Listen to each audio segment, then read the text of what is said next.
నమస్తే, welcome to our channel. నేను సౌజన్య. జగన్మోహన్ రెడ్డి సర్కారు బటన్ నొక్కితే అందరి ఖాతాల్లో కూడా డబ్బులు పడ్డేవి అందరికీ తెలిసేదే. సంక్షేమ పథకాలకు సంబంధించి ఆ బటన్ నొక్కి కొన్ని నెలలు అవుతున్నా కానీ ఇప్పటికి కూడా ఎవరి ఖాతాలో డబ్బులు పడలేదు. అది కరెక్ట్గా పోలింగ్కి ముందు రోజు పడేలాగా కొంతమంది ప్రభుత్వ అధికారులు ప్లాన్ చేసుకుంటున్నారు. సో దానికి ఈసీ అడ్డుకట్ట వేసింది అంటున్నారు. మరి అంశానికి సంబంధించి మనతో మాట్లాడడానికి, వారి విశ్లేషణని మనతో పంచుకోవడానికి ఈరోజు మనతో పాటు ఉన్నారు జనసేన అధికార ప్రతినిధి కోసంపూడి శ్రీనివాస్ గారు ఉన్నారు. వారితో మాట్లాడదాం. నమస్తే శ్రీనివాస్ గారు. నమస్తే అమ్మా.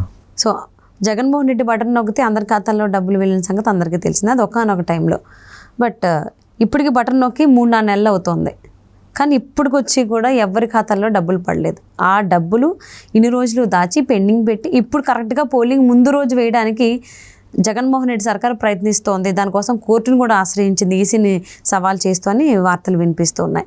కానీ ఈసీ అయితే అడ్డుకట్ట వేసింది అంటున్నారు. ఈ అంశంపైన మీ అభిప్రాయం ఏంటి? ఒకటి సౌజన్య, నిజంగా ఎలక్షన్స్ ముందు జగన్మోహన్ రెడ్డి గారికి ఇది పెద్ద షాక్. ఎందుకంటే జగన్మోహన్ రెడ్డి గారు బటన్ నొక్కడానికే ప్రతి పథకానికి బటన్ నొక్కే కార్యక్రమం పెట్టుకుంటాడు ఆయన. విచిత్రం ఏదంటే ఎప్పుడైనా సరే ఒక పథకం ప్రారంభించినప్పుడు ప్రారంభంలో బటన్ నొక్కుతారు. విడతల వారీగా ఎప్పుడు డబ్బులు వేసినా ఇప్పుడు ప్రతిసారి బటన్ నొక్కుతాడు ఈయన. దాని గురించి పెద్ద ఒక మీటింగు, పెద్ద జనాల తరలింపు, ఒక పెద్ద కార్యక్రమం, హడావుడి అంతా చేసుకుంటూ వస్తాడు. సరే, అందుకనే జగన్మోహన్ రెడ్డి పేరల్లా బటన్ మోహన్ రెడ్డి అని కూడా మారిపోయింది. ఎందుకంటే మాట్లాడితే ప్రతిసారి బటన్ నొక్కాను నేరుగా మీ అకౌంట్లోకి వచ్చేస్తున్నాయి అంటాడు. కానీ వాస్తవం ఏంటంటే ఏనాడు పూర్తి స్థాయిలో ఇతను బటన్ నొక్కిన డబ్బులు డైరెక్ట్గా నేరుగా లబ్ధిదారుల ఖాతాల్లోకి కొంత దశల వారీగా వెళ్తూ ఉంటాయి. ఓకే, దశల వారీగా వెళ్తాం.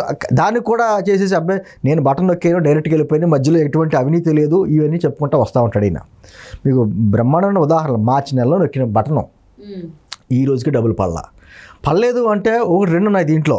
ఒకటి డబ్బులు లేవు, ఖజానా ఖాళీ. మీకు గుర్తుండే ఉంటుంది, ప్రతి మంగళవారం 5 సంవత్సరాల్లో అప్పు చేయని మంగళవారం లేదు. మంగళవారం అంటేనే అప్పుల వారం. మళ్ళీ ఈ మంగళవారం మళ్ళీ 2,000 కోట్లు రిజర్వ్ బ్యాంక్ నుంచి బాండ్లు తాకట్టు తెచ్చారు. సరిగ్గా దాన్ని ఏం చేశారంటే ఏదో రకంగా ఎన్నికలకు ముందు ఒక రోజు ముందు 2 రోజుల ముందు వేసామనుకో అకౌంట్లోకి డబ్బులు పడతాయి. ఆల్రెడీ మనం ప్రచారం చేస్తున్నాం కదా, మా ప్రభుత్వం ఒకవేళ రాకపోతే పథకాలు ఆగిపోతాయని ప్రచారం చేస్తాను కదా, దానికి ఇది ఒక విధమైనటువంటి అంటే ప్రభుత్వ డబ్బులతో ప్రజలకేసి మళ్ళీ ఓట్లు కొనుగోలు చేసుకుందాం అనేటువంటి ఒక విధమైన కుట్ర. దాన్ని ఈసీ బ్రేక్ చేసింది. మీరు ఏం అవసరం లేదు, మీరు ఎన్ని కోర్టులకు వెళ్ళి అదేం కుదరదు, ఎలక్షన్స్ అయిపోయి నెక్స్ట్ డే వేసుకోండి, ఏం పర్వాలేదు, 4-5 రోజులకి వచ్చే ప్రమాదం ఏం లేదని చెప్పేసి అని చెప్పారు. అయినా కూడా కొన్ని ఈసీని కూడా మన జగన్ రెడ్డి ప్రభుత్వాన్ని కూడా హైకోర్టు కూడా కొన్ని క్వశ్చన్స్ వేసింది. ఎప్పుడో మార్చిలో వేసిన పథకాలకు ఇప్పుడు దాకా బటన్ నొక్కపోవడం ఏంటి, కారణం ఏంటంటే సరైన సమాధానం కూడా జగన్ ప్రభుత్వం చెప్పలేకపోయింది. అక్కడ ఎందుకు వేయలేకపోయారు మీరు అంటే డబ్బులు లేవని చెప్పలేరు, అప్పులు ఇంకా రాలేదని చెప్పలేరు. మొన్న కూడా అంతే కదండి, పెన్షన్ స్కీమ్స్ డబ్బులు కూడా వేయడానికి కూడా డబ్బులు లేవు కానీ వాళ్ళకి సంబంధించినటువంటి కాంట్రాక్టర్లకి మాత్రం డబ్బులు చెల్లించేశారు. ఇప్పుడు కూడా అంతే, కొంతమంది కాంట్రాక్టర్లకు వాళ్ళకి సంబంధించిన వాళ్ళందరికీ డబ్బులు వేశారు, ప్రజలకు వేయడానికి మాత్రం డబ్బులు లేవని చెప్తున్నారు. ఈ రోజున ఇంకో అత్యంత ప్రమాదకరం ఏంటంటే మాట్లాడితే మా పథకం మాది కాదు అంటారు. Fee reimbursement. ఒక ఇంజనీరింగ్ కాలేజెస్లో ఉదాహరణగా చెప్తున్నా, ఇంజనీరింగ్ కాలేజ్ గవర్నమెంట్ సీట్ వచ్చి చదువుతున్న పిల్లలకి ఈ రోజుకి ఫీజు రియంబర్స్మెంట్ వేయకపోతే ఇప్పుడు ఏమవుతుందంటే కాకినాడ నుంచి నేను ఎగ్జాంపుల్గా చెప్తున్నా, కాకినాడలో ఒక కాలేజీలో వాళ్ళు ఆల్రెడీ పిల్లలకి అందరికీ నోటీసులు ఇచ్చారు. ఈ ప్రభుత్వం ఉండొచ్చు లేదా ఇంకో ప్రభుత్వం మారొచ్చు మాకు తెలియదు, మీరు గవర్నమెంట్ సీట్లో ఉన్నారో మాకు అనవసరం, ఈ నెలాఖరికల్లా 35,000 వచ్చిన నెలాఖరికల్లా 35,000 కట్టాలి, లేకపోతే మీకు ఎగ్జామ్స్ రాయించమని చెప్పేసి నోటీసులు ఇచ్చారు. ఇప్పుడు వాళ్ళు ఏం చేయాలి, 70,000 కట్టుకునే ఓపిక ఉంటే వాళ్ళు గవర్నమెంట్ సీట్లు ఎందుకు జాయిన్ అవుతారు? ప్రైవేట్ కాలేజీలో లక్షల పోతే వాళ్ళు జాయిన్ అవ్వచ్చుగా. అంటే ఒక విధంగా ప్రజలను అంత ఇబ్బంది పెడుతున్నాడు అంటే అంత రకాలుగా ఇబ్బంది పెడుతున్నాడు. ఆ ఫీజు రియంబర్స్ డబ్బులు కూడా ఇప్పుడు ఆగిపోయినాయి. ఇప్పుడు ఎలక్షన్ కమిషన్ ఇప్పుడు వేయకూడదు అంటుంది, ఎలక్షన్ అయిన తర్వాత వెయ్యాలి. నిజంగా అకౌంట్లో డబ్బులు ఉన్నాయా? మళ్ళీ 7,000 కోట్లకి మళ్ళీ బాండ్లకి వెళ్ళారు. అంటే ప్రతి వారం అప్పులు చేసుకుంటా వచ్చి నేను ఏదో బటన్ నొక్కితే ఖాతాలోకి వెళ్ళిపోతున్నాయి అంటే ఎప్పటి వరకు ఎందుకు పెండింగ్లో ఉన్నాయి? సరిగ్గా పెన్షన్స్ వెళ్ళిపోతున్నావు, చేయూత పథకాలకి వెళ్ళిపోతున్నావు, ఫీజు రియంబర్స్మెంట్ పథకాలకి వెళ్ళిపోతున్నావు. నువ్వు మరి ఎందుకు బటన్ నొక్కాను నేరుగా వెళ్ళిపోతున్నాయి, బటన్ నొక్కారు నేరుగా వెళ్ళిపోతున్నాయి అని చెప్పడం, ప్రజలను ఒక విధమైన భయాందోళన సృష్టించడం, లేకపోతే ఎన్నికలకు ముందు డబ్బులు వేసి ఒక విధంగా ఓట్లు కొనుగోలు చేసుకుందాం అనుకోవడం, ఇవన్నీ చూస్తుంటే జగన్మోహన్ రెడ్డి పరిస్థితి ఎలా ఉందో, ఆంధ్రప్రదేశ్ ప్రభుత్వ పరిస్థితి ఎలా ఉందో ప్రజలకు అర్థమైంది. ఇన్నాళ్ళు ఇతను చేసింది ఇదా, అప్పులు తీసుకొచ్చి మనకు వేసాడు, ఆ భారం అంతా మన మీద వేస్తున్నాడు అనేటువంటి విషయం అర్థమైంది. అదే సందర్భంగా వీళ్ళు ఏదైతే కుట్రలు చేశారో, అంటే మేము రాకపోతే పథకాలు ఆగిపోతాయి అనేటువంటి కుట్రలు చేశారో అవన్నీ తప్పు. కేవలం అతను ఏదో అప్పు చేయడం, మనకి డబ్బులు వేయడం, లేకపోతే మన దగ్గర ట్యాక్సీలు వసూలు చేసి డబ్బులు వేయడం, ఇదే తప్ప ఎక్కడ సంపద సృష్టించే కార్యక్రమాలు చేయలేదు. కేవలం అప్పులు మనల్ని ముంచేసాడు అనేటువంటి కార్యక్రమాలు ప్రజలకు అర్థమైంది. కాబట్టి మనం ఇందాక మాట్లాడుకున్నట్టు అనేక రకాలుగా జగన్మోహన్ రెడ్డికి గత 10 రోజులుగా షాక్ మీద షాకులు తగులుతూనే ఉన్నాయి.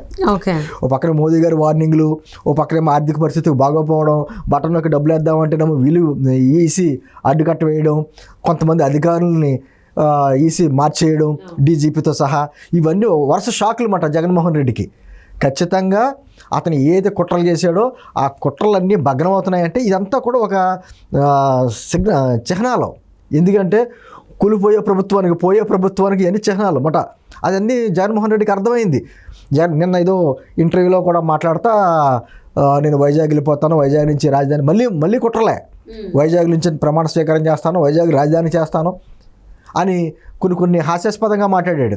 పోర్టులో ఉన్న నగరాలన్నిటికీ పేర్లు మారుతారట. అది చదివారా మీరు? మద్రాసులో పోర్ట్ ఉంది కాబట్టి మద్రాసుని చెన్నైగా మార్చారు, ముంబైలో పోర్ట్ ఉంది కాబట్టి బొంబాయిని ముంబైగా మార్చారు, వైజాగ్లో విశాఖపట్నంలో పోర్ట్ ఉంది కాబట్టి వైజాగ్గా మార్చారు. అసలు ఏం మాట్లాడుతున్నాడో మనకు అర్థం కాని భాష. నిజంగా మాట్లాడితే ఏమంటే 10th class first class student, intermediate first class, degree first class student అంటే ఈ కోడిబుర్రతో నువ్వు ఎలా ఫస్ట్ క్లాస్ పాస్ అయ్యేవాడికి అర్థం కాదు. నిజంగా కోడిబుర్ర ఆలోచనలు.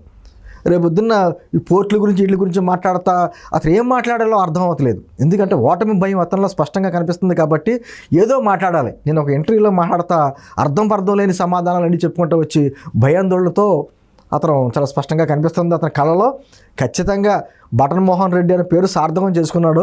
ఈరోజు బటనే ఏ బటన్ నొక్కితే ఇతను వెళ్ళిపోతాడని ప్రజలు చూస్తున్నారు. ఖచ్చితంగా 13వ తారీఖున బటన్ నొక్కుతారు, ఓటు అనే బటన్ ఇతను సాగనంపుతారు. సో ఇప్పుడు దాకా జగన్మోహన్ రెడ్డి బటన్ నొక్కితే ఇప్పుడు ఓటర్లో బటన్ నొక్కుతారంటారు. సో అంటే ఆయన మాటలో అర్థమైపోతుంది భయం ఉందని చెప్పాను అంటున్నారు కదా, వాటి కారణాలు ఏమై ఉండొచ్చు అంటారు? అంటే మోదీ వచ్చిన తర్వాత ఇంకా భయం ఎక్కువైందా? అంటే మోదీ వచ్చిందనే కాదు, ఎన్నాళ్ళు ఏం చెప్తున్నారంటే గతంలో ఎప్పుడు లేని సంక్షేమ పథకాలు నేనే ఇచ్చాను, గతంలో ఎప్పుడు సంక్షేమ పథకాలు అనేవి లేవు, పెన్షన్స్ ఎప్పుడు ఎవరో తీసుకోలేదు, రైతులకి ఎవరో ఇవ్వలేదు, విద్యార్థులకి ఎవరో ఇవ్వలేదు, విద్యా దీవెన పథకాలు లేవు, అంటే పథకాలందరికీ నేనే ఆద్యుడిని అని చెప్పుకునే ప్రయత్నం చేసుకుంటూ వచ్చాడు. పేర్లు మార్చి, గతంలో ఉన్నవే పేర్లు మార్చుకుని తన పేరు తన తండ్రి పేర్లు పెట్టుకుని ఏదో వారి ఇడుపులపాయలు ఆస్తులు మేసి ప్రజలకు ఇస్తున్నట్టు సంక్షేమ పథకాలకే నేను ఆద్యుడు అన్నట్టుగా పెద్ద బిల్డప్ ఇచ్చాడు. సరే, సామాన్య ప్రజలు, పేద ప్రజలు ఏదో అకౌంట్లో డబ్బులు పడుతున్నాయి కాబట్టి ఆ పేదరికంతో కొంచెం ఏదో మనకి డైరెక్ట్గా వస్తున్నాయి అనేటువంటి భావన ఉండేది. దాంట్లో ఒక వాలంటీర్ వ్యవస్థ ఒకటి పెట్టుకొచ్చాడు కదా, దాంతో ఏదో కొంచెం చేస్తున్నాడని అనిపించింది. కానీ ఇతను చేస్తుందల్లా మనకు ముందు పెట్టి వెనకాల గోతులు తవ్వుతున్నాడు, మనల్ని మన బిడ్డల భవిష్యత్తును నాశనం చేస్తున్నాడు అనేటువంటి విషయం స్పష్టంగా అర్థమైంది. దాంతోపాటు మోదీ గారికి కూడా స్పష్టమైనటువంటి వార్నింగ్లు ఇవ్వడంతో ఇంకేం చేయలేని పాల్పొన్న పరిస్థితుల్లో ఇటు కేంద్ర ప్రభుత్వ సహకారం లేదు, ఇటు ప్రజల సహకారం లేదు, అన్నీ స్పష్టమైనటువంటిది దానికి అర్థమైంది. కాబట్టి ఆ భయాందోళనతో ఈరోజు ఉన్నాడు అతను.